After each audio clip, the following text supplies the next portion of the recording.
কি একটা অবস্থা হয়ে গেছে। যদি আমি ভিডিও বানাইতে যাই তাহলে নতুন কাউকে ভালোবাসা দিতে পারি না, এবং নতুন কাউকে যদি ভালোবাসা দিতে যাই তাহলে ভিডিও বানাইতে পারি না। আর আমাদের এই আর্ট যারা করে তারা অবশ্যই অনেক সময় নিয়ে করতে হয়। যারা এমনি ভিডিও করে তাদেরকে অবশ্যই কিন্তু অতটা সময় দিতে হয় না ভিডিওর পিছনে।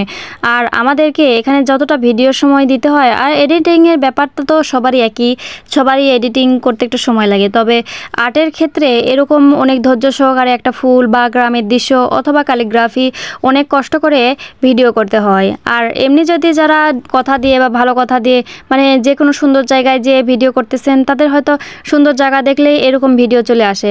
আমাদের কষ্ট হয়, এছাড়াও যারা রান্না বান্না করে তাদেরও অনেক কষ্ট হয় আমার মনে হয়। তো কয়েকদিন যাবৎ আমি কিছু অর্ডারের কাজ নিয়েছিলাম, আর সেই কাজের জন্য আমি ভিডিও বানাইতে পেরেছি, কিন্তু আমি নতুন কাউকে তেমন একটা সময় দিতে পারিনি, কারণ আমি কোনো মতে টাইম মতো ভিডিও ছাড়েছি এবং সেই কাজগুলো তুলে দিয়েছি। তো তার কারণে আমার এভাবে সময় দেওয়া হয়নি। তো আবার আস্তে আস্তে সব কিছু আগের মতো সেই লাল হয়ে যাচ্ছে, মানে এরকম জিনিসগুলো অনেক খারাপ লাগে। এখানে যত অ্যাক্টিভ থাকা যাবে তত কিন্তু লাভ, যত অ্যাক্টিভ মানে হবেন না আপনি তত আস্তে আস্তে সব কিছু ডাউন মেরে যাবে। এক কথায় আপনাকে এখানে থাকতেই হবে, এখানে আপনার ছুটি নেই। আমি যেহেতু আর্ট নিয়ে ভিডিও করি তাই আমাকে একটু সময় নিয়ে ভিডিও করতে হয়। তো মাঝে মাঝে এরকম হতাশায় ভুগি, আমি কি ভিডিও দেব, আর যদি ভিডিওতে বানাতে লাগি তাহলে তো সময় চলে যায়।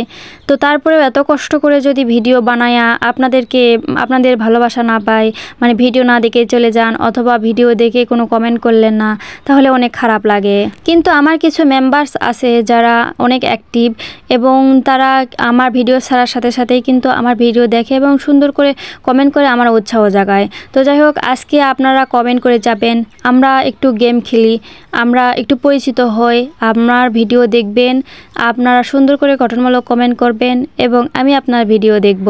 আপনি আমার একটা ভিডিও দেখবেন, আমি আপনার দুটা ভিডিও দেখব, কারণ আজকে তো আমার কাছে কোনো অর্ডারের কাজ নেই, আমি আজকে ফ্রি আছি।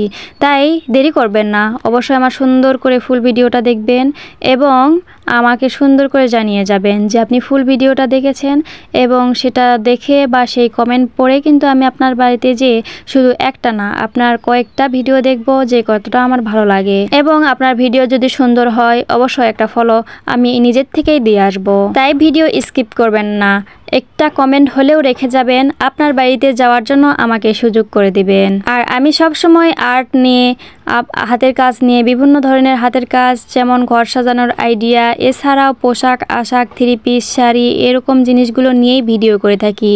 তো যারা এরকম কাজ শিখতে চান অবশ্যই কিন্তু আমার ভিডিওগুলো নিয়ম মতো ফলো করে রাখবেন, তাহলে অবশ্যই কিন্তু এই কাজগুলো আপনারাও শিখতে পারবেন। আর অনেক কষ্ট করে ভিডিও বানাই, যদি আপনারা একটু ভালোবাসা দেন তাহলে আমি সামনে এগিয়ে যেতে পারবো ইনশাল্লাহ। আর আজকে ভিডিও কে কোন জেলা থেকে দেখতেছেন অবশ্যই সেটা জানাতে ভুলবেন না। আজকে ভিডিও এ পর্যন্তই, সবাই ভালো থাকবেন, আল্লাহ হাফেজ।